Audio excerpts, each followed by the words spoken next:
Renato, vem cá, querido. Vai ser o mensageiro de Deus para as nossas vidas nessa manhã. Né? Pastor Renato coordena, é responsável aqui pela escola Koinonia, né? Que é uma escola de teologia básica. Inclusive, tem aqui no nosso boletim, olha, estão abertas as inscrições, né, pastor? Para o segundo semestre. Se você quiser aprofundar o seu conhecimento bíblico, que é algo extremamente necessário, você quiser ser um instrumento nas mãos de Deus, você precisa ter conhecimento bíblico. Então, você pode procurar ele aí no final do culto, tem a pastora Meire também, tem os telefones aqui, e se inscrever para ser abençoado. Amém? Senhor, te louvamos pela vida do teu servo, Pai. Te agradecemos por essa manhã tão linda, tão especial, que o Senhor separou, e o Senhor, ó Deus, designou a vida dele para estar aqui, ó Deus, e nos trazer uma palavra de vida, palavra de revelação, Senhor, para a nossa vida, ó Pai. Cubra o teu filho com teu sangue, ó Deus, em nome de Jesus. Aviva-nos, ó Deus, através da vida dele, que ele possa, Senhor, receber agora a porção dobrada do teu Espírito Santo e ser instrumento do Senhor aqui nessa manhã, em nome de Jesus. Amém? Glória a Deus. Amém. Glória a Deus. Aleluia. É um prazer poder compartilhar com os irmãos a palavra de Deus nesta manhã. Amém? E eu convido os irmãos a se colocarem de pé para lermos a palavra do Senhor no Evangelho de Mateus, capítulo 7.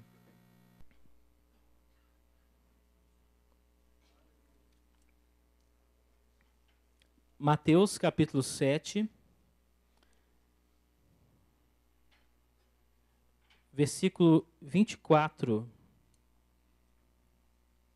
a 27.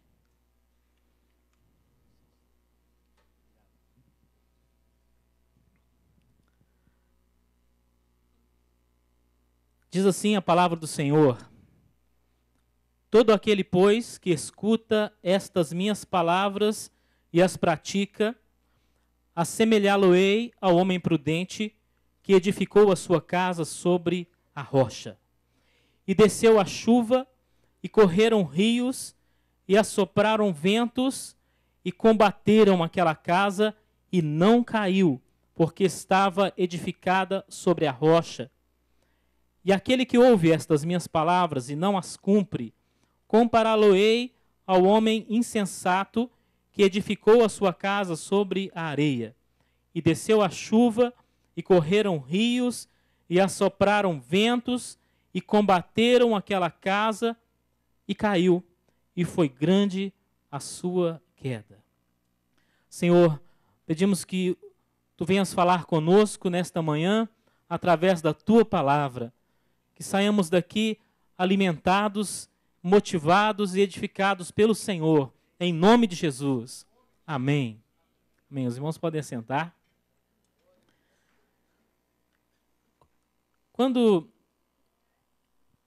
Quando será que Jesus falou isto? Aqui no versículo 24, nós lemos: todo aquele, pois, que escuta estas minhas palavras. Mas que palavras são estas? Estas palavras às quais o Senhor Jesus se refere são aquelas proferidas no Sermão da Montanha. O Sermão da Montanha começa aí no capítulo 5 de Mateus e vai até o capítulo 7. Então, foi naquele dia em que Jesus, subindo a um lugar mais elevado, ele pregou à multidão. E estas palavras que nós lemos aqui foram as últimas que Jesus proferiu para aquela multidão naquele dia. Então, havia muita gente ali diante de Jesus e Jesus dividiu aquela multidão em dois tipos de pessoas. Ao proferir aí essa parábola sobre esses dois homens, um que edificou a casa sobre a rocha e o outro que edificou a sua casa sobre a areia. Jesus estava, na realidade, dividindo todas aquelas pessoas em dois grupos. E é interessante que sempre haverá dois grupos. Sempre. Em outras oportunidades, Jesus falou também sobre dois grupos. Quando ele falou sobre o trigo e o joio, não é?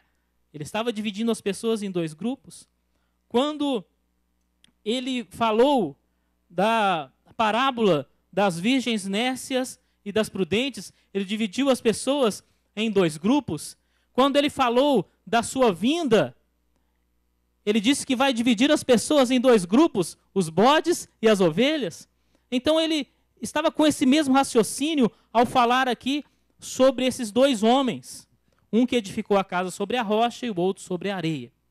Eu gostaria de destacar algumas questões que eu acho interessantes nessas palavras de Jesus. É que ele estava falando a respeito de dois homens muito semelhantes entre si.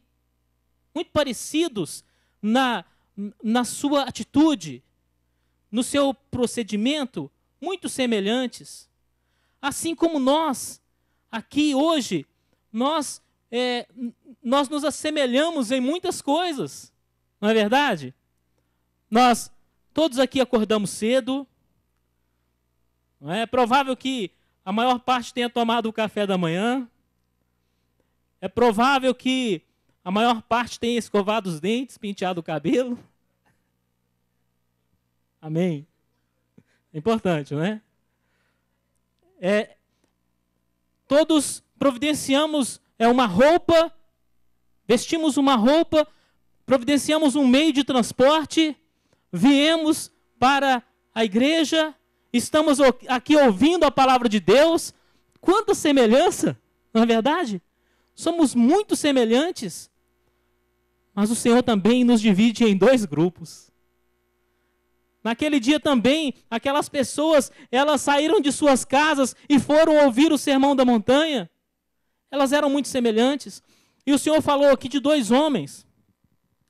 Olha, ele não está falando de ímpios e crentes.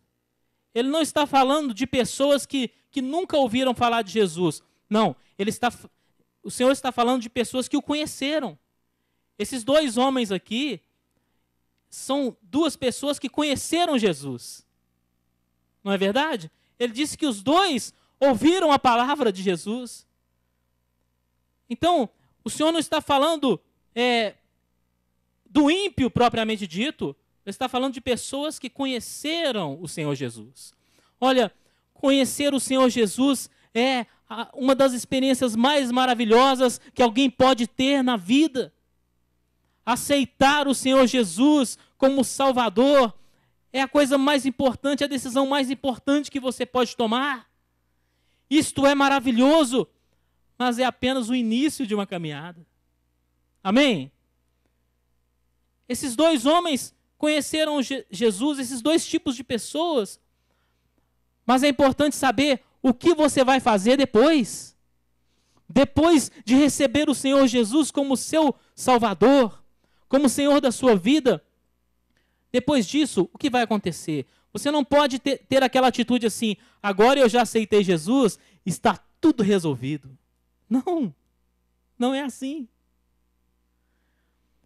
Nós temos aqui também a informação de que Jesus está falando de duas pessoas que ouviram a palavra de Deus. Você, além de conhecer o Senhor Jesus, você precisa conhecer a palavra. Olha só, duas coisas fundamentais: conhecer Jesus, conhecer a palavra. Aqui Jesus está dizendo, aqueles que ouvem as minhas palavras. É importante você conhecer, porque se não fosse importante, nós não teríamos uma Bíblia. Não é mesmo? Nós não teríamos. Então, é importante você conhecer a palavra. Mas, conhecer a palavra também não é o fim do caminho. Não é o fim, não é o objetivo final.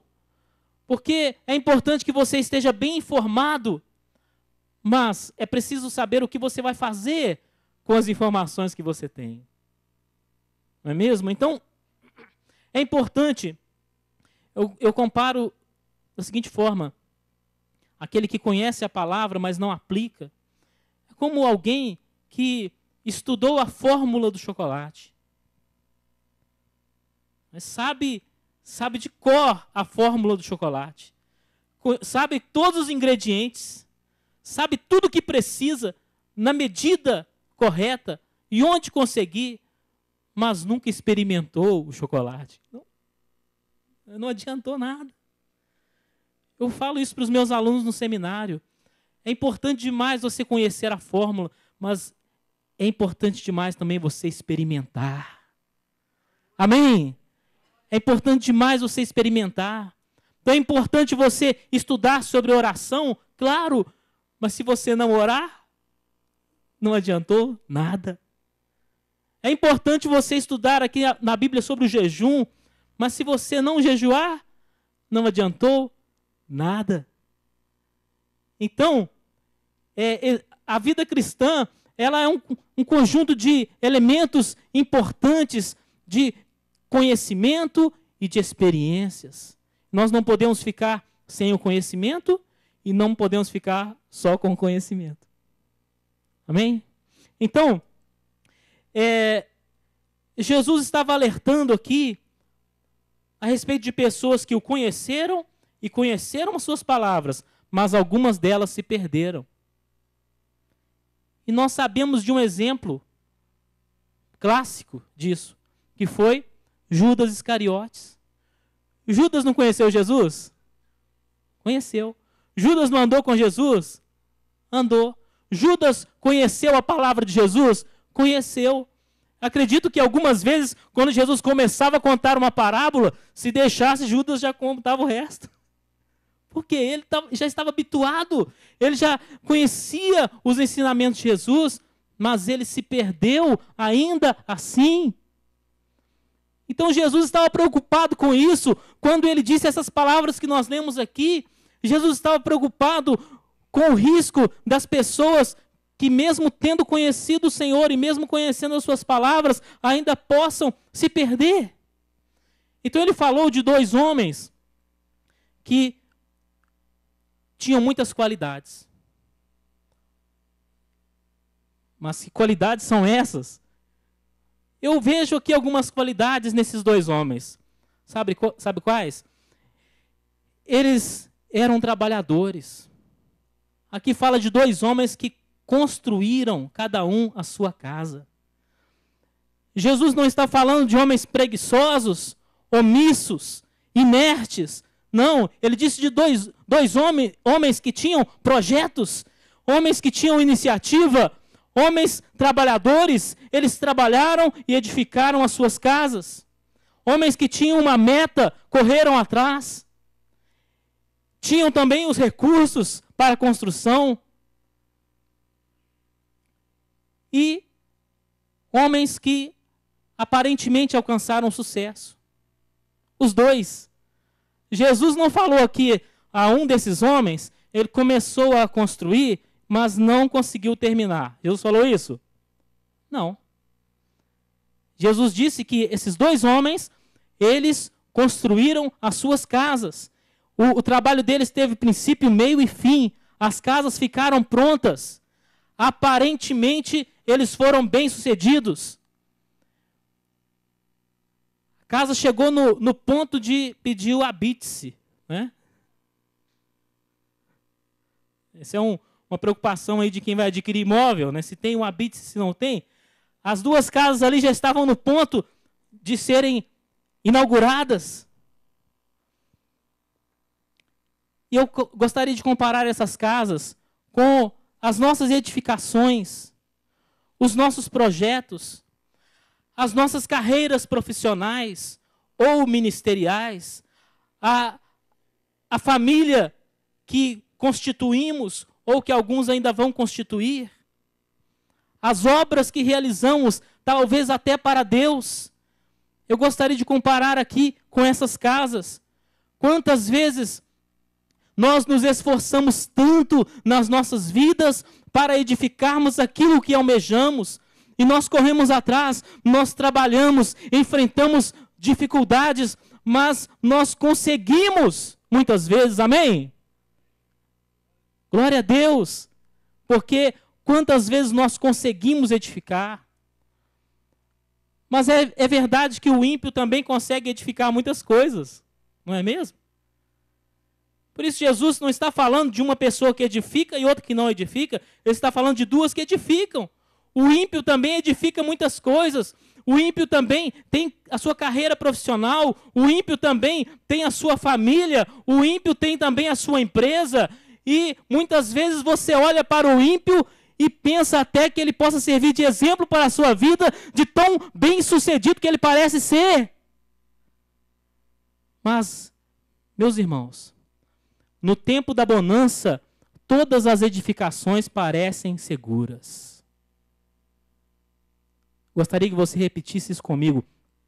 No tempo da bonança, todas as edificações parecem seguras. Novamente, no tempo da bonança, todas as edificações parecem seguras.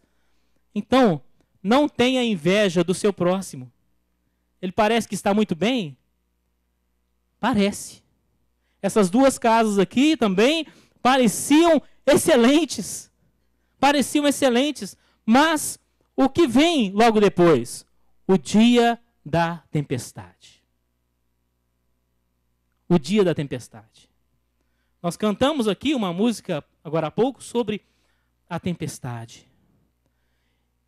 Por quê? Porque a tempestade, ela vem. As nossas obras serão testadas. As nossas edificações serão provadas. Então, esse teste, ele virá. Ele vem sobre tudo o que você faz nesta vida. O teste vem.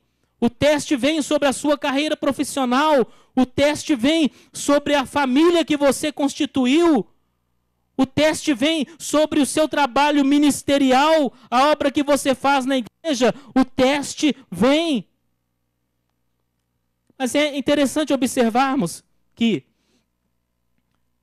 Jesus falou assim: a tempestade veio sobre a casa do insensato, mas não sobre a casa do homem prudente. Foi assim? Não. A tempestade vem sobre todos. Nós não temos imunidade. Existe por aí uma corrente, né, teológica que quer convencer as pessoas de que o cristão ele está protegido de certas coisas, que a tempestade não vai vir sobre ele. Alguns ensinam que o crente ele não fica doente. Alguns ensinam que o crente não pode passar dificuldade financeira, que o crente ele não pode perder o emprego, mas na minha Bíblia não tem isso. A minha Bíblia não tem. As tribulações, elas vêm. As tempestades vêm. E você não está imune. Aqui nós temos 2 homens e a tempestade veio sobre os 2. Por quê? Para com Deus não há acepção de pessoas. Essa frase a gente só usa na hora boa, não é? Eu quero ser abençoado porque eu também sou filho de Deus. Deus não faz acepção de pessoas. Muito bem. Mas na hora da tribulação também, Deus não faz acepção de pessoas. A Bíblia diz que a chuva vem sobre os bons e os maus, sobre os justos e injustos. A gente vê isso muitas vezes de uma forma positiva, né? A chuva vem para abençoar o bom e o mal. Mas essa chuva, quando é bem forte, ela vem também para testar o bom e o mal. A tempestade vem. Lá em 1 Pedro 4,12, está escrito: irmãos, não estranheis a ardente prova que vem sobre vós. 1 Pedro 4,12. Como se coisa estranha vos acontecesse. Não, tribulação não é coisa estranha. Coisa estranha é você não passar a tribulação. Então, a tribulação ela é normal na vida do cristão. Eu gostaria de ler ainda 2 Coríntios 4, versículos 8 e 9.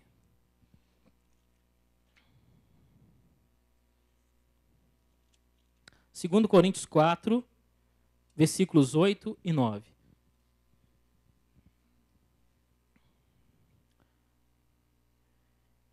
Diz assim, o apóstolo Paulo falando: em tudo somos atribulados, mas não angustiados, perplexos, mas não desanimados, perseguidos, mas não desamparados, abatidos, mas não destruídos.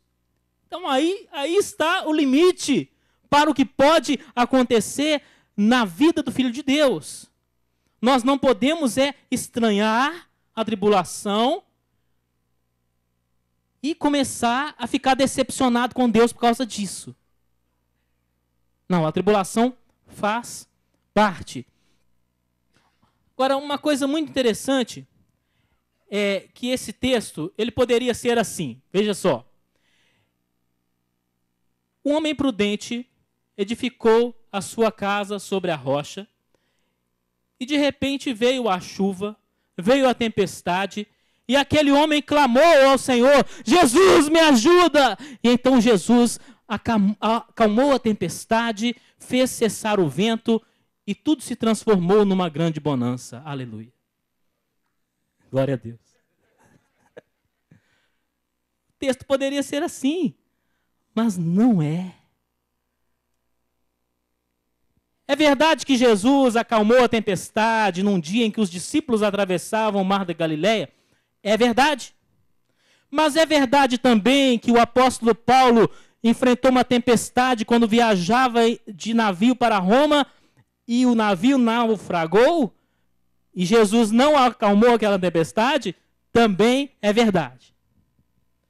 Então, o que eu quero dizer com isso? Algumas vezes você vai clamar ao Senhor e o Senhor vai te atender, Ele vai acalmar a tempestade, Ele vai te livrar daquele problema. Ele vai te dar uma solução imediata. Algumas vezes sim, e outras vezes não. Certo? Isso é ensinamento bíblico. Algumas vezes Ele vai resolver o problema, outras vezes Deus não vai resolver o problema. Por quê? Ele tem um propósito através daquele problema. Ele tem um propósito. Então, se ele tira o problema antes, ele está frustrando o seu próprio propósito. Então, ele não vai tirar. Esta é a maneira como os pais também tratam os filhos. Algumas vezes, os pais resolvem os problemas dos filhos. Outras vezes, os pais não podem resolver, porque senão o filho não vai aprender. Então, por exemplo, quando o filho está na escola, quantos têm filhos na escola? Levanta a mão, por favor. Muitos têm filhos na escola. Agora imagina que o seu filho fala assim: papai, mamãe, amanhã eu vou ter uma prova de matemática, uma prova muito difícil. Aí o pai diz assim: não, meu filho, fica tranquilo que amanhã eu vou à escola com você e resolverei a sua prova. É assim? Não. Porque se fosse assim, o filho não aprenderia nunca. Então, algumas vezes você vai clamar ao Senhor, o Senhor não vai resolver o seu problema. E não fique decepcionado com Deus. Ele quer que você aprenda uma lição através daquele problema, e o problema vai durar até o fim. Ele não é eterno, não. Ele só não vai ser interrompido antes da hora. O apóstolo Paulo mesmo disse que ele tinha um espinho na carne. E ele clamou ao Senhor. E o Senhor o livrou daquele espinho. Amém? Não. O Senhor não livrou.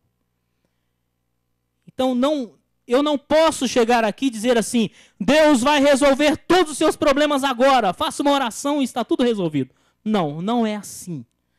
Deus vai resolver os problemas que Ele achar que deve resolver. Nós vamos orar sim, e Deus vai resolver muitos dos nossos problemas, mas alguns eles podem continuar porque eles fazem parte do propósito de Deus. Amém? Olha, o texto fala que aqueles 2 homens construíram as suas casas e aconteceram 3 coisas. Veio a chuva, vieram os rios e vieram os ventos. 3 tipos de tribulação. Eu imagino que, quando começou a chuva, aqueles 2 homens podem ter ficado tranquilos. Minha casa é muito boa. Vou esquentar a cabeça com chuva. Mas essa chuva fez com que o rio transbordasse. Então veio a enchente sobre aquelas casas e veio também uma ventania, um vendaval. Olha, a vida nos traz desafios crescentes. Talvez você esteja muito preparado para enfrentar um desafio desse tamanho, mas virá um desafio maior. Então, é papel da igreja oferecer para você a oportunidade de se preparar para isso. Talvez eu esteja falando com você aqui a respeito de uma tempestade que você vai enfrentar durante essa semana. Ou no próximo ano. Mas quando ela vier, é importante que você esteja preparado. É importante que você esteja preparado. Olha, existem, como eu disse aqui, vários tipos de tribulações, vários tipos de tentações. Jesus ali no deserto, em Mateus capítulo 4, ele enfrentou apenas uma tentação e foi para casa, não é isso? Não. Não. Por quê? Satanás não desiste fácil. Não desiste. Ele traz uma tentação para você. Você resistiu? Muito bem, ele vai lá e prepara outra. E vem novamente com uma tentação. Você resistiu? Muito bem. Então ele vai lá, busca outra e oferece para você. Então, tribulações, elas podem ter aquele aspecto terrível de perseguição. Não é? Perseguição no seu local de trabalho, na escola. Perseguição, conflito dentro de casa. Conflito com os pais, conflito entre o marido e a esposa, conflito com os filhos. Pode ter esse aspecto, mas o combate do inimigo contra você tem um outro aspecto que são as tentações. São propostas interessantes que o inimigo traz. E talvez você não veja isso como um combate. Então, Satanás ele traz ofertas diferentes. Muitas vezes a pessoa resiste ao dinheiro ilícito, mas não resiste ao adultério. Mas o diabo ele vai trazendo as suas propostas para procurar nos derrubar. Pois bem, o importante é que você não caia. Ou seja, as tribulações vêm, mas o que seria essa queda dessa casa? Quando as tribulações vêm, nós sentimos. Quando somos afetados pelas lutas da vida, nós sentimos. Afinal de contas, nós somos seres humanos, nós não somos máquinas, nós somos feitos de concreto, então nós sentimos, nós choramos. Mas, quando você começa a questionar Deus, então isso aí já é um sinal de alerta. Cuidado. Cuidado, pare de questionar Deus. Agora, algumas pessoas vão além e blasfemam contra Deus. Então, a casa está caindo. A casa está caindo. Existem aqueles que desistem do Evangelho, desistem do Senhor Jesus. Então, a casa caiu. A tribulação vem, mas qual será a nossa reação? Qual será a nossa resistência? Ofereceremos resistência? Ou cairemos? Olha, fique firme no Senhor, amém? Fique firme no Senhor. A tribulação está aí, você está sentindo, você está chorando, sinta e chore, mas não blasfeme contra Deus. Não desista de seguir o Senhor. Você precisa ficar firme com o Senhor Jesus. A sua casa precisa permanecer de pé. Mas por quê? Por que uma casa cai e a outra não cai? Por causa do alicerce. Por causa do alicerce. Qual é o seu alicerce? Qual é a base da sua vida? O alicerce de uma dessas casas era areia. O alicerce da outra era rocha. Qual é o nosso alicerce? Nós estamos firmados em quê? Olha, se você vai construir, você pode investir bem nas paredes. Compre bons tijolos. Invista nas janelas. Invista nas portas. Invista na tinta. Coloque lá uma cor que seja do seu agrado. Mas vou dizer uma coisa, não economize no alicerce. Amém? Não economize. Mas o que acontece? O alicerce é algo que não aparece. Então, talvez nós não o valorizemos tanto. Eu vou gastar tanto dinheiro aqui para colocar numa vala. Vou gastar um tanto de dinheiro aqui para fazer um alicerce. Não, vamos cortar esse gasto pela metade. Não, não faça isso. Mas quantas vezes você está fazendo isso na sua vida espiritual? A Bíblia está aí para você ler e você está economizando.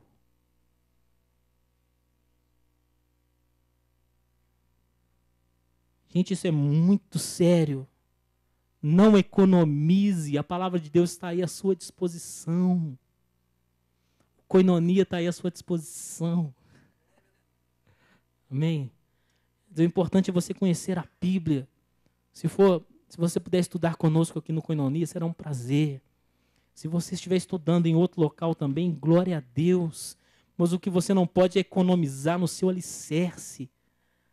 A palavra de Deus, o conhecimento é uma parte desse alicerce. Não é tudo, mas é uma parte importante. Você não pode economizar. Mas a sua vida está fundamentada em quê? Qual é o alicerce da sua vida?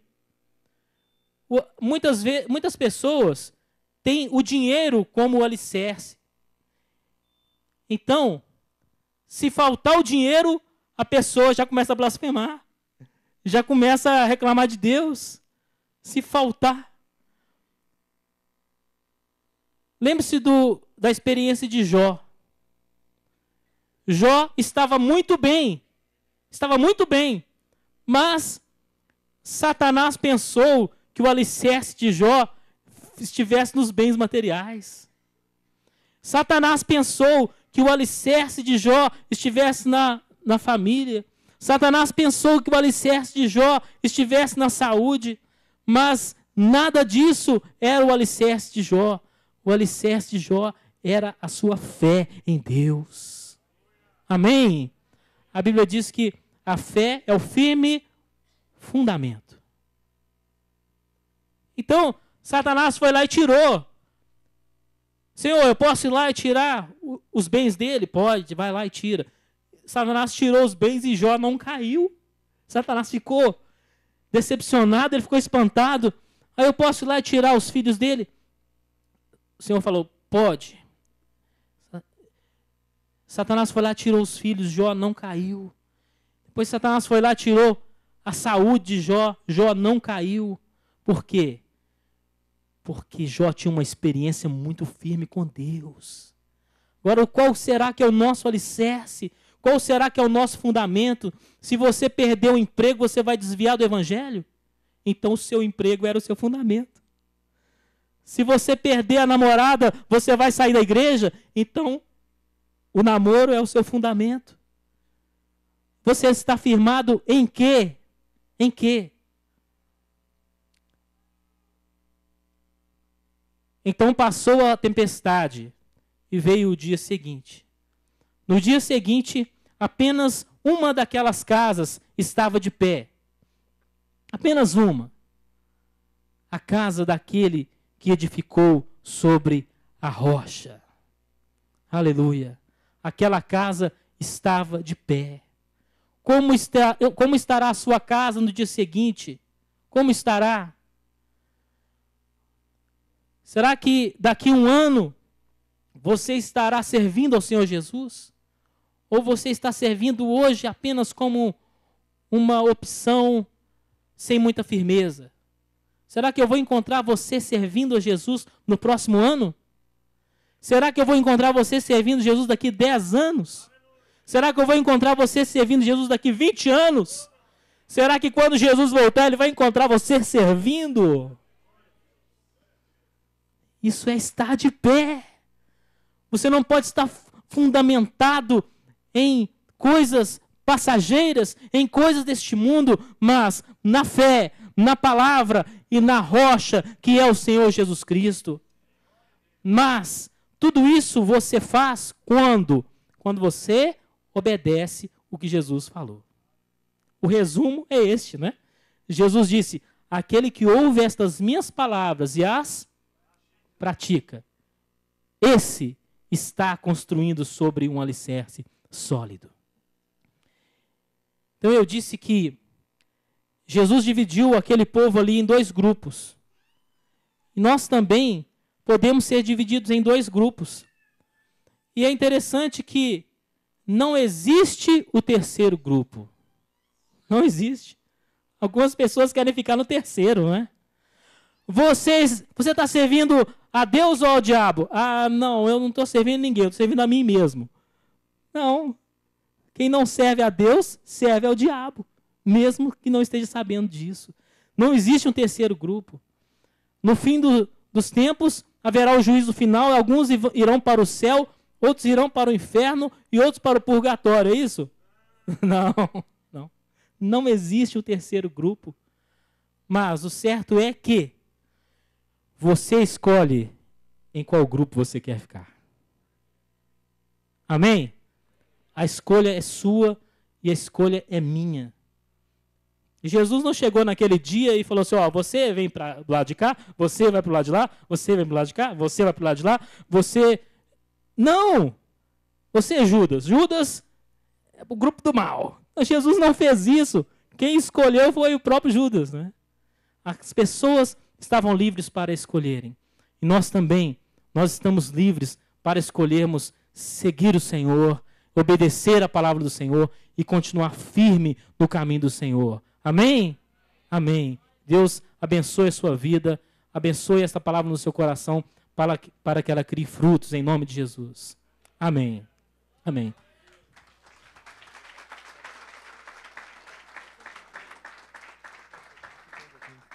Pastor, glória a Deus. Eu gostaria que nós orássemos agora.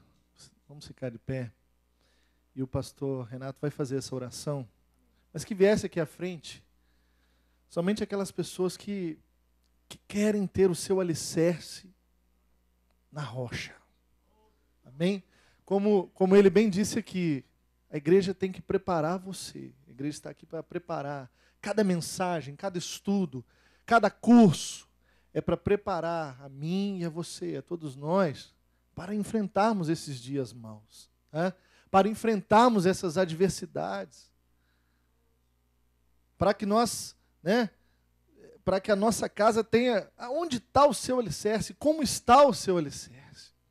Então, se essa palavra falou o seu coração agora, eu gostaria que você viesse aqui à frente, que você dobrasse o seu joelho aqui, que você viesse aqui, e o pastor Renato vai estar orando para que a nossa vida seja sempre alicerçada na palavra de Deus, os fundamentos da palavra de Deus, na vida de Jesus, no exemplo de Jesus, que realmente tenha sentido, né? Que não esteja baseado em nenhuma outra coisa,